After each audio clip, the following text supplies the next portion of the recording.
अस्सलामुअलैकुम। मेरा नाम है हकीम अदरीस राजपूत है। हिकमत खाना के साथ जो आज आपको पौधे का तारफ़ कराएंगे, इसका नाम है बेलाडोना। ये अक्सर लोगों ने सुना हुआ है इसका नाम। ये देखें, बेलाडोना। तो ये मोस्टली टेक्सचर यूज़ होता है और लाइट बहुत ज़्यादा स्ट्रॉन्ग यूज़ नहीं होता इसका।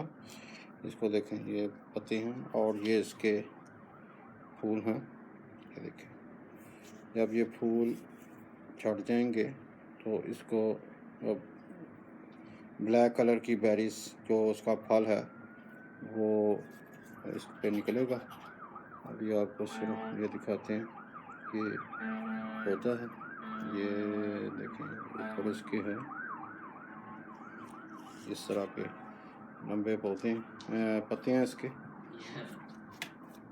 और उसकी जो जड़ है वो भी यूज़ होती है। इसका हम इंशाल्लाह टेक्सचर बनाएंगे और उसकी भी वीडियो इंशाल्लाह आपको साथ शेयर करेंगे।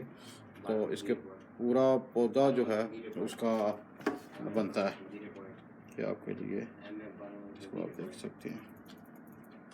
और फर्दर जो कैसे इसका इस्तेमाल है ये आप पे डिपेंड करता है, आपने कैसे इसको इस्तेमाल करना है।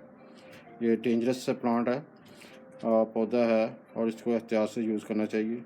किसी माहर के रब्ता करके आप तो फिर यूज़ करें। इसको ऐसे ही यूज़ करना अच्छा नहीं है।